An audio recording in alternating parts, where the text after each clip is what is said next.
You wake up to silence. No hum of electricity, no glowing screens. Your phone is dead. The street outside is darker than you've ever seen. First, it feels like a blackout, an inconvenience. But then you notice, it's everything. Traffic lights frozen, gas stations shut down, stores locked, even emergency lines silent. The news you manage to catch on a battery-powered radio chills your blood. Massive cyberattack confirmed. America's power grid has been crippled. Communications, banks, hospitals, all offline. Panic spreads faster than the virus infecting the networks. Grocery shelves are raided.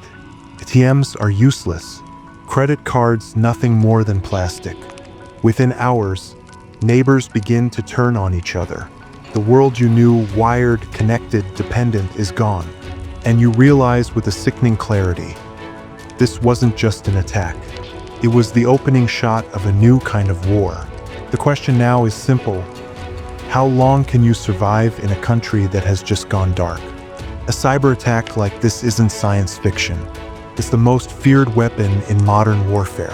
America's lifeline runs on fragile code power grids, water treatment plants, air traffic control, hospitals, stock markets. Every heartbeat of the nation depends on a network, and those networks are under constant attack. Foreign adversaries have probed the defenses for years. Russia has tested grid systems in Ukraine. China has stolen corporate secrets and military blueprints. North Korea once unleashed the WannaCry virus, crippling systems worldwide. But what if, this time, the attack was total? A coordinated strike designed to bring the US to its knees? No missiles, no soldiers, just invisible code slipping through firewalls. Hackers hijacking satellites, shutting down power plants, corrupting financial data, fake emergency alerts spreading confusion. The effect? Chaos. Airplanes grounded, hospitals paralyzed, banks blind. And while citizens scramble for food, water, and answers, enemies abroad celebrate. Because this is war without bullets. A war fought in silence, darkness, and fear. And you're just one person trapped in the middle of it. But survival is possible if you know what to do next.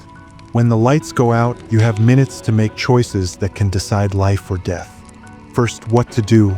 Secure water. Without power, water pumps fail. Fill bathtubs, sinks, and every container you own. Aim for at least 1 gallon per person per day. Protect communication. Keep a battery-powered or hand-crank radio. The internet may vanish, but emergency broadcasts may still reach you. Cash is king. ATMs and digital payments won't work. Have small bills ready. Food, fuel, medicine may only trade for paper or barter. Stay in the shadows. Desperation breeds danger. Avoid large crowds, panic stores, and riots. Safety lies in distance, not confrontation. Backup power. Small solar chargers, spare batteries, and generators can keep essential devices alive. Now, what not to do? Don't rely on your phone. Networks will fail. A false sense of security can cost you time you don't have. Don't wait for rescue. The government may be overwhelmed. Your survival depends on your preparation, not their response. Don't reveal your supplies. In a desperate neighborhood, a gallon of water can make you a target. Secrecy is protection. Don't panic. Fear leads to mistakes. In silence, in stillness, you must think like a survivor. Imagine no power, no heat, no medicine, no money. But with preparation, you won't just survive, you'll endure. Because in the dark, knowledge is light. You are living in a world where silence replaces the hum of machines. No Wi-Fi, no lights, no comfort. But survival isn't just about gear, it's about mindset.